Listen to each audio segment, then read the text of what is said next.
Hello my dear ladies, చాలామంది జిమ్కి వెళ్ళిపోతే బాడీ షేప్ మారిపోతుంది, జిమ్కి వెళ్ళిపోతే బాడీ మొత్తం కూడా మస్క్యులర్ అయిపోతుంది, లేదంటే జిమ్కి వెళ్ళి బంద్ చేస్తే చాలా లావ్ అయిపోతాము అన్న అపోహలో ఉంటారు.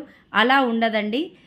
ఫ్రాంక్లీగా ఒప్పుకోండి, ఏదైనా జిమ్ముకి వెళ్ళి వదిలేస్తే బల్క్ అవ్వము. జిమ్ముకి వెళ్ళినంతసేపు మైండ్ మనది ఫోకస్గా ఉంటుంది. ఎప్పుడైతే జిమ్ బంద్ చేస్తామో ఆటోమేటిక్గా డైట్ వాట్ లగాయించేస్తాం. సో డైట్ కంట్రోల్ తప్పుతాము, వాకింగ్ చెయ్యము, క్యాలరీ డిఫిసిట్ మెయింటైన్ చెయ్యము, ఎట్ ద సేమ్ టైం జిమ్ని కూడా వదిలేస్తాం. సో ఆటోమేటిక్గా వెయిట్ అనేది గెయిన్ అవుతాం అండ్ బ్లేమ్ అనేది జిమ్కి ఇచ్చేస్తాం. మోస్ట్లీ జిమ్మే కాదు, home workouts, functional workouts, strength training, yoga, cardio, ఏ వర్కౌట్ అయినా సరే మనం ఫోకస్గా ఉండి డైట్ క్యాలరీ డిఫిసిట్లో ఉన్నంత వరకే మనకు అది రిజల్ట్ ఇస్తుంది. ఎప్పుడైతే క్యాలరీ డిఫిసిట్ల నుండి బయటికి వచ్చేస్తామో అది ఖచ్చితంగా రాంగ్ రిజల్ట్ అవుతుంది.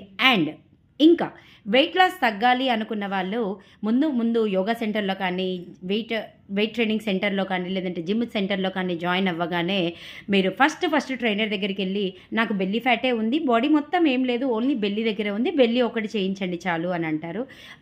That is impossible thing in universe. ఏదైనా సరే సింగిల్ పార్ట్ని మనం టార్గెట్ చేసి ఓన్లీ అక్కడ మాత్రమే ఫ్యాట్ కరిగించడం అనేది నెవర్ ఎవర్ పాసిబుల్ అండి. ఫ్యాట్ లాస్ అనేది త్రూఅవుట్ బాడీలో వస్తుంది. ఫర్ మ్యాక్సిమం థై, ఆర్మ్స్, లేదంటే face, back, hip area, glutes area, వీటన్నిటి నుండి తగ్గుతూ లాస్ట్లో బెల్లీ ఫ్యాట్ రిడక్షన్ అయితే మ్యాక్సిమం చాలా మందిలో జరిగేది అదే. అండ్ ఎక్సర్సైజెస్ ఎందుకు చేయాలి, ఓన్లీ డైటే ఎందుకు కంట్రోల్ చేయాలి అంటే ఇంచ్ లాస్ అవుతుంది, బాడీ అనేది ఒక షేప్లో వస్తుంది, మజిల్ అనేది గ్రోత్ అవుతుంది. సో దాంతోపాటు మీరు ప్రోటీన్ని కూడా మీ డైట్లో యాడ్ చేసుకుంటే ఖచ్చితంగా రిజల్ట్ ఉంటుంది. ఫ్యాట్ లాస్ అనేది ఈజీగా అవుతుంది. So stop blaming for gym or yoga centre or training centres, what ever.